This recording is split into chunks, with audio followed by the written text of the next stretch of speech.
is going on, everybody? BobbyFi and my man Eric Sheets.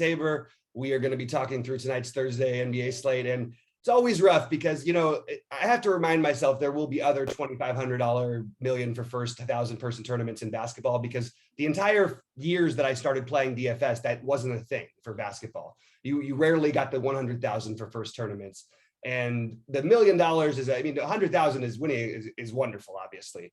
But winning $1 million is sort of a game alterer. You sort of have license to do whatever you want, with this. And obviously it's a lot of money. So it felt very attainable last night. And I wanted to talk real quickly before we get into this slate about what I did. And you can call it a mistake if you're, I love Rhodey, but everything can't be looked at. It's got to be looked at as process. You can't say, oh, well, this guy I should have played this guy instead. I should have played Matthews instead of Trey Lyles because he scored 10 more fantasy points. It doesn't always need to go this way. So I would say call it a mistake, call it whatever you will. When I got off to the great start with Carter, and I even did it with all my Brogdon lineups on FanDuel as well, I switched everything over that was going really well, basically to more Trey Lyles and those exposure in those lineups. My plan was to originally have less of him, and it really did not work. Now, look, even if it did work, I'm not saying it was going to win me all the money or anything, but it got my builds off of some things I had. Like I had a Donovan Mitchell, Rudy Gobert lineup that was no longer in the mix. And that would have been basically the stone nuts to have those guys together. And that was an odd night where they actually correlated perfectly, because that means the game is close if they're still playing. And obviously the game was close. It went into overtime. Also, all the games that were supposed to be close were blowouts for the most part. And the games that were supposed to be blowouts, some of them, like the Houston game goes to overtime. There's high variance, there's stuff like that. But I did my late swapping thing, and I thought I did a really good job, and I was feeling good about it. I don't like what happened at the end of the Cleveland game. That was unfortunate. That was just maybe ran a little bit bad in that sense. But I am frustrated with the fact that I made these changes, because the lineups that I had that did anything at all, that were mostly left down in the 15 and some in the 200 and whatnot. But those were all the lineups I could have just left in, and at least I would have cashed a couple of my 2,500s, which is a big deal. So a little bit tilted today about that, but the best thing to do is get right back after it. We've got golf going on. We've got a nice slate tonight of NBA games, and that's my thoughts. Cheats, how did you do? And then we'll talk. I had 73% Donovan Mitchell, That's wonderful. And I actually had a couple of lineups with Mitchell and Gobert together, and those actually were not the stone nuts. For me, that one of them was cash for $25. That's good.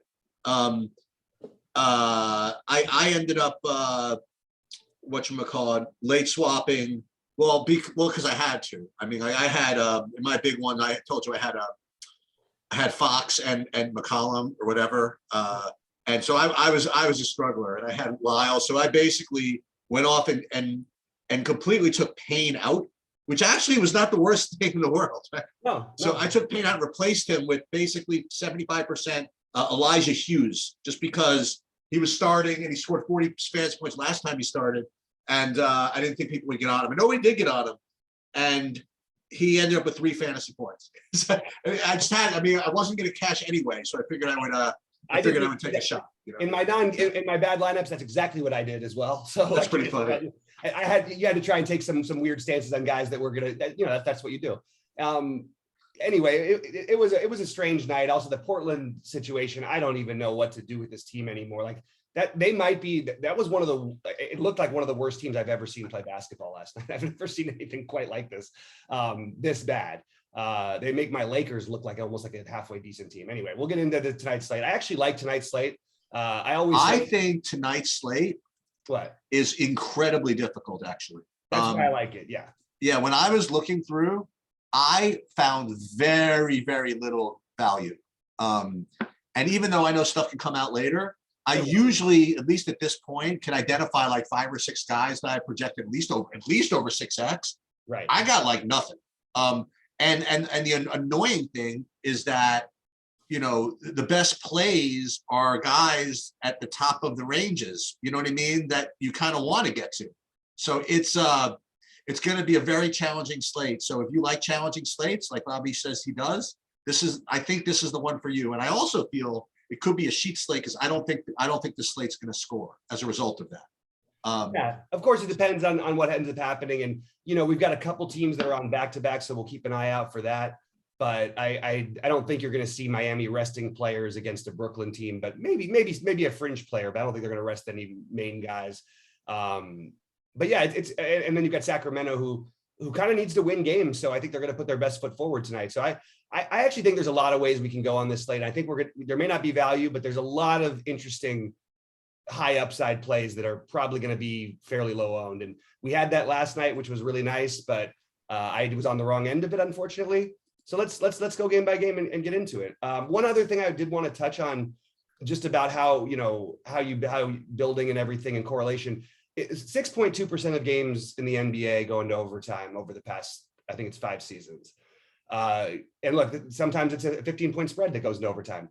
And when people complain about correlation, I don't have to do this. Oh, you don't need to correlate it anything like this or all that stuff. When you have a lot of games on a slate, when the odds start to get to be possible that even one of them goes into overtime, it's just nice to have that correlation right. You know what I mean? Like I had a lot of Brogdon and Carter on FanDuel, but I didn't have them together that much. And that was just sort of maybe a little bit like, okay, easy to say, I wish I had them because the game went into overtime. But you want to try to get those guys in the same kind of lineups.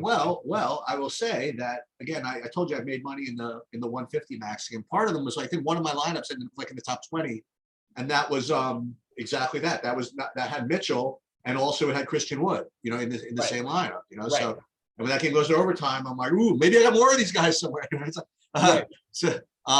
But also, yeah, that counts. Also, and the one other thing that I always harp on is these pricing differences between the sites.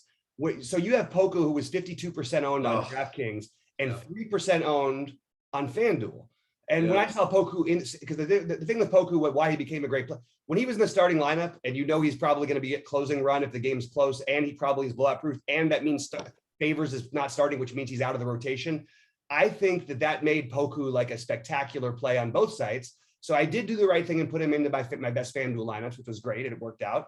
But what I didn't do for the overall slate was I really liked Brogdon on FanDuel, and I had him in, I think, all but 1 or 2 of my lineups.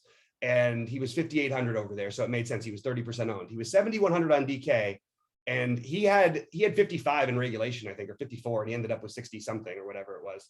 But I really could have easily made. I wish I would have done more of what I always talk about and play those guys who look like such great plays on one side and not on the other, to really try to play them on the site, because the 1,300 price difference matters. Yes, all that stuff. But the truth is, if they have a real game that you're going to need and they've got the upside, you can just go ahead and when they're 1/10 is owned, you probably want to take that shot on the site where they're going to be low owned. So just want to remind myself and everyone else out there to do that. All right, Sheets, let's get into it. What do you got in the Chicago-Atlanta game? Well, what I got is Trae Young with legit questionable. Is what I got. Yep. He had an ankle and he didn't participate in shoot around today. So that's a very legit questionable. Good news is it's the first game, so we're going to have that news. I actually agree with the DK app when they say if he's out, you want to look at both DeLon Wright and Bogdan Bogdanovic. I totally agree with them on that. The other thing is that I mentioned there were only like a couple of guys that even had over 5x. And give you an example deal of how bad the value is, at least right now, is I have DeAndre Hunter at projecting about 5.5x is basically one of the top 2 values on the slate, which is not great, Right. But that's where it is for me. And then I got Clint Capella at 5,900, just kind of okay. So it's going to depend a lot on what happens in the injury report. And again, fortunately, it is early. And on the Chicago side, they're just everybody's performing. So I don't think I can get to anything. I mean, like you have DeRozan, they're all priced really where they should be. So I'm probably not going to get to much of this game unless Atlanta loses Trae Young, in which case you have to probably play some of those guys I mentioned. Yeah, I think you're going to want a lot of Atlanta personally in this spot, whether Trae plays or not. First of all, if Trae plays, I love him because I think he's going to be lower owned than he should be because people are worried about the ankle. And honestly, it's a great matchup, even though he does have to go up against Dosunmu, who's a good defender. I'm more worried about a team that plays like Chicago's defense when they have Levine and Caruso is really, really stellar. When they don't, they really aren't. And Dosunmu is still a great defender, but this is a good spot here. So Trae would be the guy. I don't want to say I would start with him, but I think he's a phenomenal tournament play. I think Capella is a much better play than people, and people are probably overlooking one big thing, which is that without a Kongwu tonight, Capella, that's how he usually loses his fourth quarter run, is to a Kongwu. Without that fear, there's a chance that he gets a bump up in minutes. And his best game in recent memory has been against the same Bulls team last week. He put up 40 fantasy points. So Capella, Bogdanovich, and Herter, I'm sorry, Gallinari are the favorite obvious plays. Trey would be my favorite long shot tournament play. And you could include Herter in the mix. I probably will have an Atlanta player in a good portion of my lineup or two. And I think that the best run back is Levine, just because we know the upside. He's 8K. He's the one who's most affordable. And that's basically it. You could make an argument for Vooch. I think his price has come down to a point where you could at least make that case. But I think that the real guys for me are going to be Levine, is going to be Levine. And I'm not going to cross out to Sonmu either, just because of the minutes. And he could easily get in the mid 30s. We've seen that from him a number of times. Great matchup. So Levine and Sonmu for me, but really, really want to focus in on all of Atlanta tonight. And I really like this game environment. I think we should take advantage of it. So I might force in more Bulls than I initially thought. I think Gallinari might be a tough. It might be a tough ask to have him guard too much of Vooch. He won't guard Vooch. That's what I'm saying. Well, I'm saying if it's not going to be Capella, right? It'll be Dang. Oh, you think Django? I mean, he hasn't played more than 10 minutes in like forever. Because Okongwu's been playing. Right. There's no reason to play all three of those guys. Okay. They'll just take the non. I mean, that's pretty standard what Atlanta does. They just take the non-minutes to the other guy. So I could see it going either way, but if Capella stays out of foul trouble, I really like Capella in this spot. I really want to focus in on Atlanta. And obviously at 5:45, I should say, got to get used to that. We will have, I'll have more information on this situation, because if Trey's out, this is going to be like, okay, we're going to have to stack the hell out of this Atlanta side. All right. I was a little surprised at the spread on this Boston Memphis game. I don't really have an opinion. I just thought that it was going to be closer than this. I didn't expect Boston to be like a full 3.5 over Memphis. I guess Boston must be playing better. In any case, that was my original thought. I said, wow, that seems interesting. You get Memphis as an underdog like anywhere. And Boston, I didn't think was that good anymore. But I don't know. I really have no opinion. I do have an opinion later, but not in this game. With respect to DFS, I actually really have Tatum rated really high today, alongside of all those other guys, like alongside of Luka and I'm talking about price adjusted, like Luka, DeJounte Murray, LeBron. I really have Tatum rated pretty high here. So he's someone, and I also have him getting 25% ownership at this early stage of the game too. So it's not like I'm saying anything new. But I do like him, and I don't have Moran rated quite as high as these guys, but I do have him rated at sub 10% ownership. So if you can ever get him, I don't care, if they're playing the freaking 58 cell, you know what I mean? I don't care who he's playing. I mean, he's always, I don't care if Marcus Smart's going to double team him with whoever the hell, it's these guys freaking unguardable. It's ridiculous. Mm-hmm. So under 10% ownership, I certainly always have some interest. As far as value goes, I don't know. Like I said, Marcus Smart at 6,400. Is that any good? I don't know. Desmond Bane at 5,700. Is that any good? I don't know. Like I said, it's a tough slate. I'm really not sure. Yeah, this is so just for the record, Boston's been arguably the best team in the NBA over the past month and a half. Well, that's the answer then. And they're the number one defensive team in the NBA by a long shot. Again, I am going to always say what I say when it comes to great players playing against elite defenses. I went the other way, and I didn't play Trey the other night in the same situation, because I do think for him, it's a little bit more of a daunting matchup. He's had some good games against Boston and Smart, but Smart's also locked him down plenty of times. As good as Trey Young is, and as much as we've talked about him over the last couple of years, John Moran is a completely different level of basketball player than Trey Young is.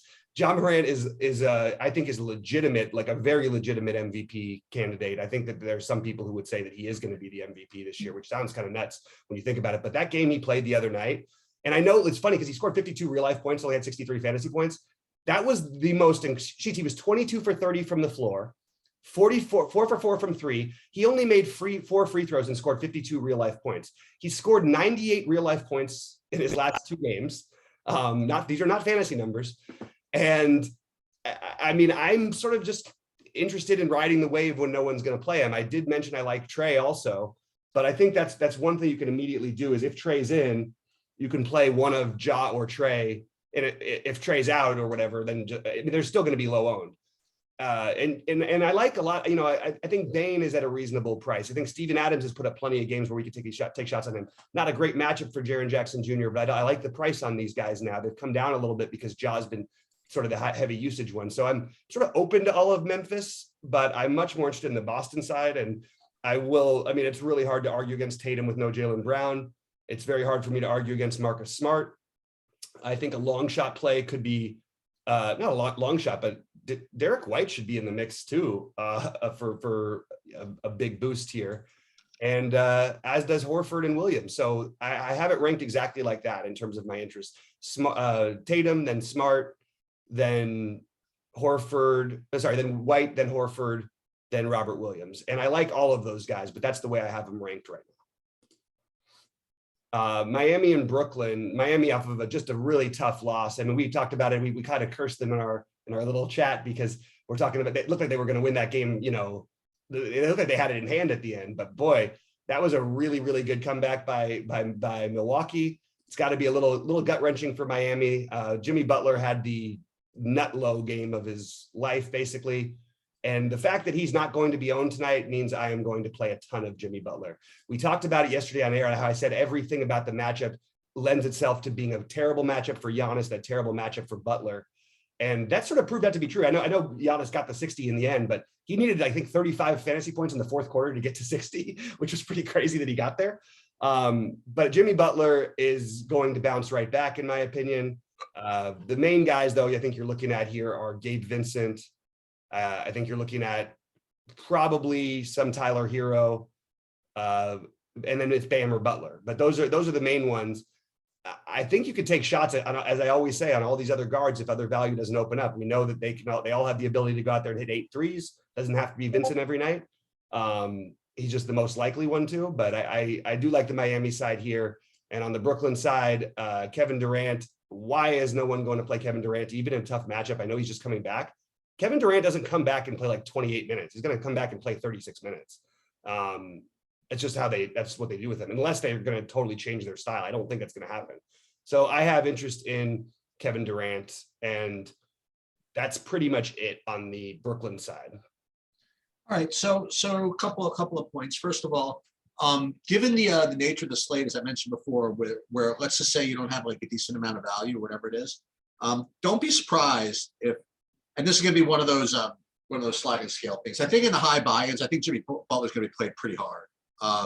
You know, people like expert players are not idiots. You know what I mean? They'll be most really, really good players are going to be able to throw out last game and play them. And given the nature of the slate, being able to save that money down to 8,700 I think it's going to be really, really important. But in the smaller buy and stuff, I agree with you. People are very, very recency biased. They'll see it, and it wasn't just this past game. I mean, Butler's put up some crappy games. Well, actually, no, he played terrific in the previous 2. They were just bloods. People just don't pay attention. Like they were up by too much. He missed 9 minutes of run in each of those games. He probably is well over 50. But this is a significant. Well, first of all, it's just a significant downgrade in defense, right? To play Brooklyn, and not to mention he just happened to have played bad. I mean, it's not like Yeah. sometimes say they're is he a bad kid? No, he's just a kid who did bad things. I'm like, he played bad. Doesn't mean he's a bad player. You know what I mean? He played bad, and all the other guys played really well. He played bad one night. I mean, you know what I mean? That's why this is daily fantasy sports. You know, he come back tonight and play, and play great, and certainly has the matchup to get that done. So I agree with you. I think he's probably an elite play tonight, given the nature of the slate. I didn't look at the FanDuel, but I presume it's the same deal where he's like cheaper on FanDuel than. Is he under 8K somehow on FanDuel? Is that possible? That'd be funny. No, he's at 82, but he's okay. That's close. That's close enough. Yeah, 87 on DK though is pretty reasonable. Yeah, it is very, very reasonable. And you've got Bam also, by the way, in a phenomenal matchup. And Bam as well. Now, with respect to Brooklyn, I think you touched on like the key point is whether whether we can expect to get Durant in full go or not, because there's a lot of, I'm reading something about, people are speculating, like, oh, is there going to be a minutes restriction, whatever it is. You got to just watch for some kind of coach speak on that, because in the absence of that, like if you don't hear, like you said, any minutes restriction or anything like that, I mean, I kind of think he's like a lock. You know what I mean? Like if right, if they say no minutes restriction, how do you not play him with no other players on the court? Like you got no Kyrie, who's the next best scorer on the team? I don't even know. Butler, Bruce Brown. Who the hell is it? Patty Mills, who hasn't made a shot since the Eisenhower administration. It's. I think he really is like as close to like I would bump him all the way to those spend ups and probably exceed them if I knew for a fact that he was going to just be playing as normal. I mean, the fact is, it is a close spread game. Yeah, Miami's got a tough defense again, but maybe that'll keep the ownership lower. I don't know. Like I'm looking at an ownership like projection really early of like under 5%, which to me means that there's probably some minutes restriction expected. Well, I'm looking at his minutes projection at 35. I don't think that it's. Well, that's the problem, right? I have a 33-minute projection, right? So right. Something's wrong. So we just got to keep an eye on that. But I agree with you, and I don't like anybody else in the Nets. And I'm not getting to those other Miami dudes today. Not Vincent. Although Gabe Vincent did nice for me yesterday. Gabe Vincent I'm telling you, he can play. Like he can. Yeah. He starts knocking down some shots and he creates. I mean, I have him projecting okay. Like I have him projected like 5x or so to like 23, 24 fantasy points, but and that's not great. You got DeAndre Hunter, who's like not great either, but he's along those same lines. And we'll get to him later. We get to make a Trey Lyles decision again. We got other guys like this. So I guess Gabe Vincent's playable because there's nothing else to play. I mean, DeAndre Hunter has hit 30 fantasy points one time in the past. Right. I get it. And you've got Gabe Vincent, who actually has the ball in his hands and is right. 38 yesterday, and basically is sort of in that range pretty consistently, actually, in this role. But again, I don't think it's an automatic lock or anything. I just think he is a priority for me right now as we're looking for value. But again, Sheets, what are your thoughts on mixing in some of these? If the value doesn't open up, maybe mixing in some of these guys who aren't going to project as well because of the shooting upside, like a Max Struss or a Duncan Robinson. One of these guys can shoot themselves into minutes and into a big game, especially on a back-to-back night where I'm not going to say they're going to limit anybody because I think it's an important game to both teams. But I just think that there's always that upside, and I'm sort of intrigued by it if the value doesn't open up. But I think we're going to have value open up. Well, I think that's always the question: is if value doesn't open up, do you say, okay, I'll just play the value that's not that great, or you just play a middling lineup? I'm inclined, if I could play like Butler and invent a couple of other guys like that, to just play the middling lineup. But I think that you're making a good point that just take one of these other guys and hope they shoot themselves into a game, like Strus or would you say Duncan Robinson? Duncan Robinson, Strus. What about Hero? I mean, he's not that cheap, but Hero on the higher end, and he's a legitimately. I mean, I think he's going to be he's a really good player. You want to go the opposite way? You want to play like a guy who's not going to shoot himself in the game? You want to play PJ Tucker at 3,600? You can always do that. I mean, so PJ Tucker off of the, he had a nice, for him, a nice game. He had 24 fantasy points. That's pretty good. But think about that. That's actually show up as a good play, and he was his former team last night, and he's facing his former team again today. There you go. There goes the story of PJ. But PJ Tucker, it's so funny. He plays for all these different teams, but literally, I mean, if you want to find a guy who correlates with freaking winning, look at just follow PJ Tucker around. Every good team wants him. He's a great guy to have on your team, but he's just not a fantasy guy who I ever really am going to prioritize early in the day. Now, later on, if we have no value, I might revisit it, but I would rather play the other guys. I'd rather play Max Struss, to be honest with you, at 1% than PJ Tucker at 15%, because I think Max Struss could hit 6, 7. We've seen it before. PJ Tucker, it's just his route of getting there is a double-double. Basically, he gets 10 rebounds and he gets 10 points, and that's possible. But I think that Max Struss getting hot is a little more enticing to me at lower ownership. Detroit and Toronto, what do you got over here? Because this is a kind of a Toronto don't know what to do. Like I don't know. It's usually, as usual, it's usually about the Toronto side, right? Like who's playing all that stuff. Like on Detroit, well, hold on. Yeah, it does. I don't think on Detroit I'm really getting to all that much regardless. Let me just see. No, I don't even have any. Like Isaiah Stewart is like my top guy, and he's like way down on the list.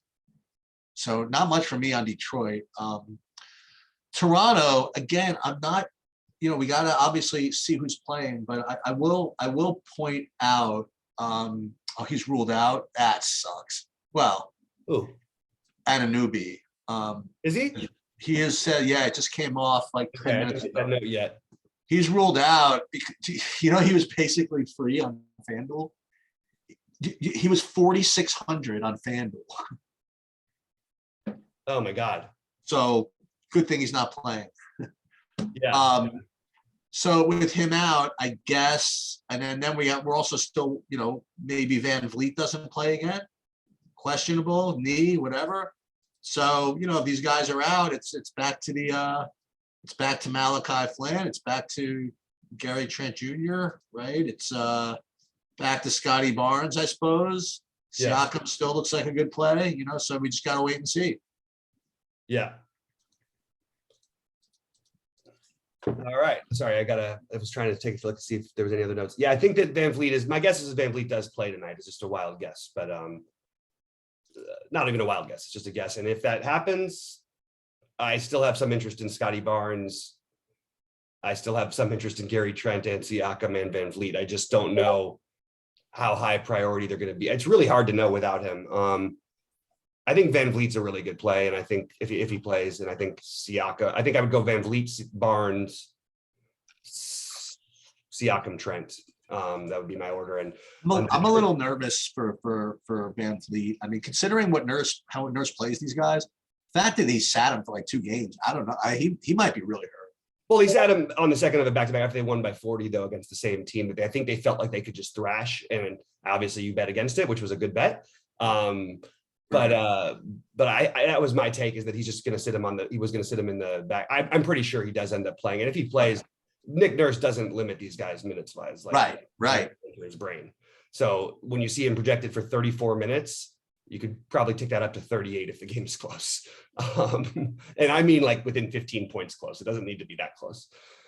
All right. Golden State and Dallas. What do you got here, Sheets? Yeah, so I like Golden State. We talked about this a couple of games ago. Like they played at home against Dallas, 2 games ago, and they were basically cruising and utterly collapsed in like the third and fourth quarter and lost a really embarrassing loss at home. And then they followed that up with getting just blown out by I think it was by Minnesota. Mm-hmm. I don't think Minnesota had Edwards or whatever. But in any case, they basically sat everybody and gave up in the fourth quarter. And now they're going into Dallas. And of course, all this means that I like Golden State. So I like Golden State plus the 1.5 in Dallas to get the revenge on the road and to bounce back off the 2 straight terrible games. So I'm going to put that on the on the spreadsheet as I do like Golden State against the spread. And with respect to fantasy, Luka is, one of those top spend ups that I described. He's always a good play. I don't know if you'll be able to play him. I don't know if you'll be able to find the money for it. That's the thing, which is also going to keep his ownership low. So you can find the money for it. Go for it. And then on the Golden State side, I look, he actually had a good, from a fantasy perspective, I mean, he did put up 1.5 fantasy points per minute in the, what did he get, 48 or something in 33 minutes? Curry, I'm saying. Yeah, pretty much a standard. Yeah. Yeah.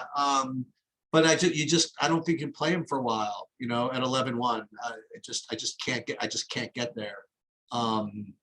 Especially when it's like so hard to get to these prices in the first place. I mean, you really want to if you're going to make room to get to those price tags, you really want to make sure to get there. So I don't think I'm going to get to much anything in this game. It's kind of a fun game, but if I can get to Luka, that would be a really, really good thing. I don't know if I'm going to be able to do it. Yeah, I'll take a shot on the on FanDuel with the Curry and Luka lineup together. 10-7, and it's easier to get in. 10-7 for Luka over there, 9-7 for Curry. So those guys are both in play for me over on FanDuel. I don't think I'm going to have a ton of interest in this game for DFS on DraftKings. I would tend to agree with you in general. I'm a little worried because Golden State without Draymond Green is like honestly, I know this sounds like a nuts thing to say, and obviously Steph Curry is the heart and soul of this team, but sometimes the way they play without Draymond, it's almost like it feels like he's like the most important player on their team in a lot of ways. Their defense is totally different. They just are, they're a top team in the league, and Klay Thompson being back is great, but I don't know. They're not quite the same team at all without Draymond. I think he's their second most important player. Let's put it that way.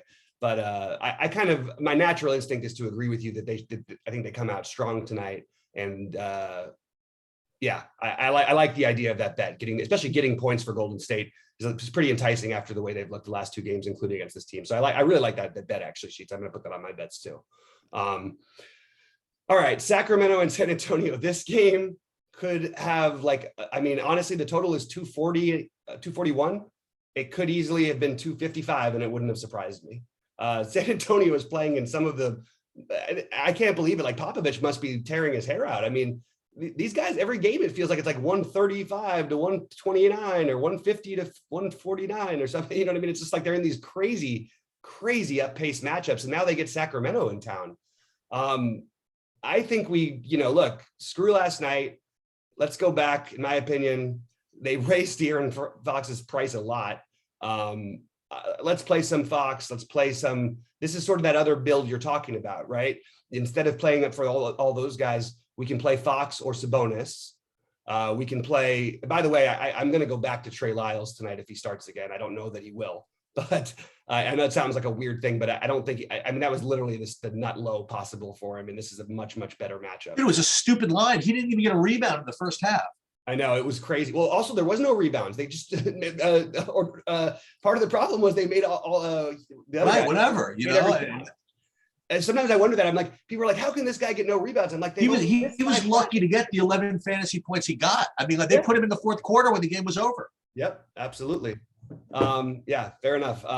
Anyway, this is a game that DeJounte Murray is probably he's the reason why no one's going to play those other guys, because his matchup is just incredible. His price is too cheap on FanDuel, which is going to make Curry unowned.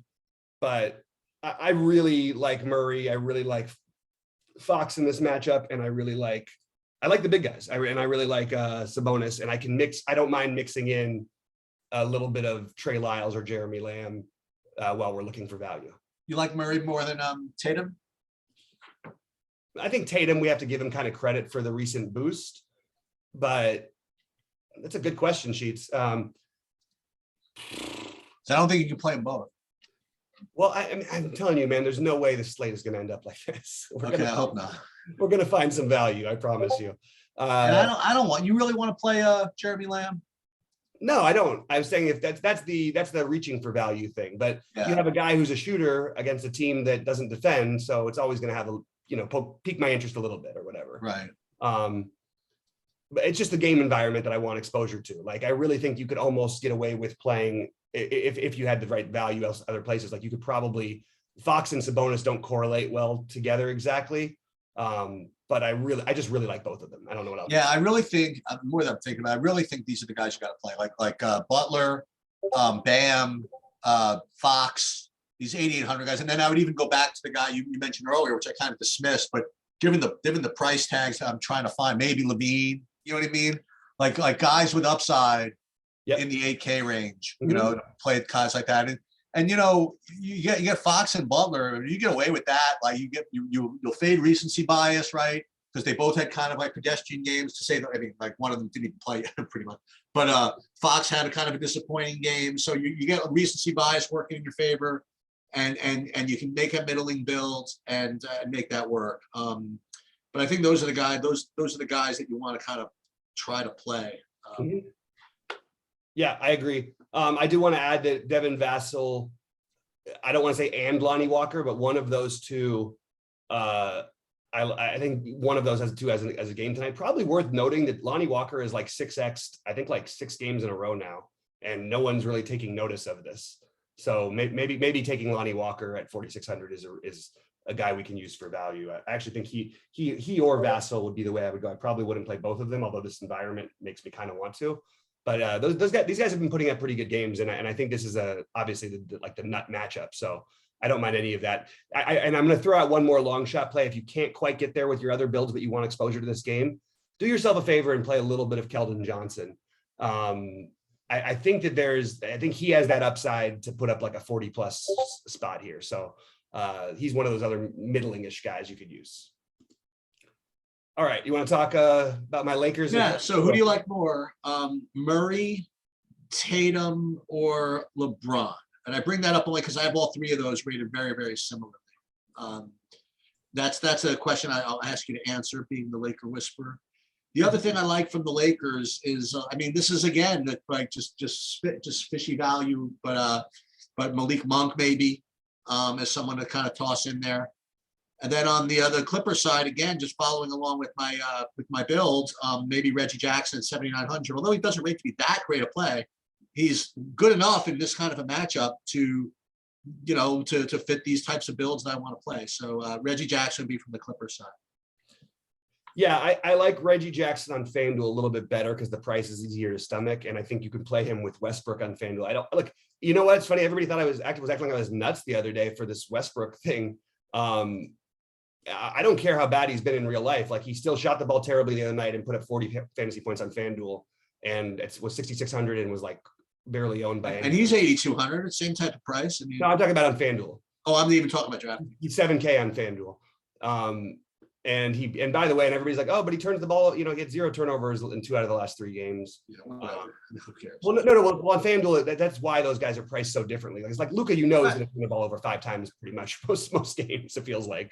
And yeah, but you know what? That's why they're projecting like that. So you know what? If it's a good game, they'll do better. You know what I mean? Like, I'm with you. We're not disagreeing at all. I just think that it makes a nice little play over there. I do like Monk the best of the okay, good Laker fringy ones, and I think Carmelo would be the next guy for me. They're going to do something drastic to their lineup. I'm telling you, one of these days soon. I actually felt like with some of the rotations they ran in that Dallas game, and LeBron literally quitting in a game that they had a great chance to win, like, he literally just didn't even run back on defense a few times. He was upset he didn't get the ball in the post one time, so he just walked away and literally just walked to the bench while the play was still happening, and his guy comes down and dunks it on the other end. I'm a little worried about what the hell they're doing. Like, starting LeBron at the 5. I don't know what I don't know what the right answer is. I know that they need to play more Austin Reeves. As a Laker fan, you need to have a shooter out there. And he actually is a competent player. And for some reason, they'll play him 30 minutes. He'll play great. And then the next game, he'll play 16 minutes and you don't know what the hell's going on. I can't figure it out. But for DFS purposes, it does worry me a little bit with how they've been playing, but it's hard not to like LeBron tonight. Assuming that they're going to try to at least hang on and get in the play-in game. And look, as bad as it's been for the Lakers all season, they win if they somehow get through the play-in games, this is a team that could actually scare some people if Anthony Davis comes back and looks like Anthony Davis. There's also still a chance for maybe 1 or 2 guys in the buyout market. So I don't think that they are totally quitting on the season yet. That's just my take. But the way they've played would sort of beg to differ. I'm going to go back to the same thing with the Clippers. These guys play in the weirdest games. They blow people out, and they played Houston twice in a row. So that helps with the blowouts, but it makes all their minutes, their minutes are all sort of in flux, with the exception of Terrence Mann, Reggie Jackson to some extent, and Marcus Morris. But I want to bet on some of these guys in flux. If we want to talk about how there's no value, we don't have value later on, let's play some Nick Batum. Let's play some Robert Covington. You know what I mean? Like, these guys, because let's play some Luke Kennard. We know these guys all have Luke Kennard is a better example of what I was saying than the Miami guys. Now, he's a little more expensive, but if he makes some of his shots, he's going to be on the court for a lot more than the minutes that he's getting projected. Like that one Houston game, he put up 36 fantasy points in 22 minutes. The reason he played 22 minutes is because they were up by 50 points. You know what I mean? I have an idea. Go ahead. So we talked about for the last game, what they were playing. They played, who did the Lakers play last game? They played Dallas. And we talked about Dwight Howard, and we were mentioning, I remember I was looking all over the place for rebound props, because you had mentioned that this is exactly the type of team that they would want to, that Dwight Howard would eat against. And then like a half hour before. That's not at all what I said, actually. I said that I could see him going nuts, or I could see them not playing him 1 minute. Yeah, wait a minute. So hold on. So you could see him going nuts because he'd be the type of guys that he would eat against. And then with 20 minutes to post time, Vogel announced that Howard's sitting. You know what I mean? Right. And like you said, and they're going to try LeBron at the 5. So I mean, I was thinking about that for today. Like if they're going to do the same thing, if they're going to sit Howard and put LeBron at the 5, I mean, isn't that like actually a good matchup for Zubac? I mean, isn't Zubac going to get like 15, 20 rebounds in that type of scenario, or not really? No, I should have mentioned this before. I love Zubac here. I don't care that he had a dud last time they played the Lakers. He had a couple monster games in a row. Historically, has been very good at going against the Lakers. This year, not so much. But he missed one game, and then he had the terrible game last week against them. But he owns that Houston team. That was like the best play the other day. I was so proud of that one, but I just wish I would have gotten the pieces around him right. I could see Zubac having a very big game here. My guess is they probably do go back to using some Howard here. So I don't know. I would watch the same thing. I think if they sit Howard, if they try to do the same baloney, I would probably play his Zubac. Yeah, but Howard is maybe he's the guy we should have talked about, because with the minutes in flux, the thing is Dallas doesn't have a true big, so they didn't play him against them. Also, it wasn't working playing, like they lost the games that he was playing before that, but he played well. But against this Clippers team, they were in a tough game against them last week, and Dwight Howard put up 44 fantasy points. And that's very doable for a guy like him. Like, it's just, if he's starting, I'm interested, but we won't know that till later, unless the Lakers do something drastic. And by the way, you could see something really weird from the Lakers, and just like almost like a totally different lineup than we've seen from them. I don't know how it's going to translate for DFS. The only guy who really does factor in for me who they could play a bunch of minutes is Dwight, because all these other guys Monk is more expensive, and Carmelo is more, all the cheapos like Stanley Johnson, Thalen Horton-Tucker, he's a little more expensive too, Austin Reeves. They're just, you're just playing with fire, in my opinion. I think you want to use the Clippers value if you want to use some of this later value. So that's where I'm at. Yep. It's a tough early slate. I do have my priorities. It's going to be a lot of Atlanta for me to start off the day. And again, it's going to be hard to get some of these guys in, but the guys I really have as priorities, I love Tatum, I love Smart, I really like KD. I want one of Butler or Bam. I like Monk, Vincent, Fox, Sabonis, Vassell, Walker, Murray, Keldon Johnson. Again, that's almost my whole player pool right now. Oh, and Zach LaVine. On FanDuel, Russell Westbrook, Reggie Jackson, Jimmy Butler, Steph, Luka, and I have a little bit of interest in Cade on both sites, because I think he's got more upside than we've seen from him, and he's still been really consistently good at his price. So those are my priorities for today. Anything else you want to add, Sheets? No, I was about to say I do hope more value shows up, but then on the other hand, I hope it doesn't. So we'll just see. And well, the first bit of it could very well be some Delon Wright stuff, or something coming on from that Atlanta game. So yeah, that is and that's going to be the first game. So we'll have, like you like to say, like we'll have the stuff that we know about, but we don't know about the stuff that we don't know know about. Right. And this Dwight Howard thing could be a big deal. If they do announce him starting, maybe that is something you want to keep in your back pocket. Yep. Maybe for later. I totally agree. All right. So, and that's partly why I say. Hey, I had another guy, by the way. Yeah. So we were talking about these middling. We talked about Zubac at 60 whatever 100.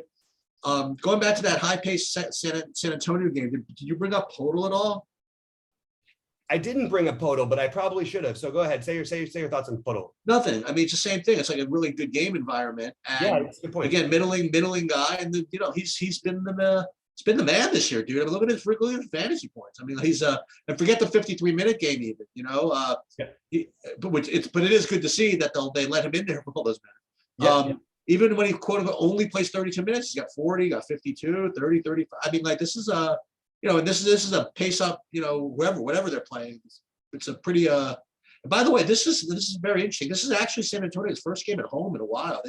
They played like at least the last 5 games on the road. Yeah, I think it's been like and it looks like they've had a little bit of a break, right? So they're gonna turn up the heat. This is gonna be a fun game, like you were saying. Yeah, absolutely. I agree with the Podol call. I should have mentioned that one. And I think that actually is a guy who you could prioritize along with everybody else I listed. And we'll have more information for you guys at 5:45 Eastern time. Don't forget to jump into Discord, and let's do better today, guys. I'll try to do better myself. Hey, you know what? I couldn't do worse. There you go. Same here. One of my worst DFS days in a long time. time to put it behind us and let's make some money at this. And let's have our guys all shoot 7 under today. So good luck, Sounds good. everybody. All right, I'll see you at the 6 then.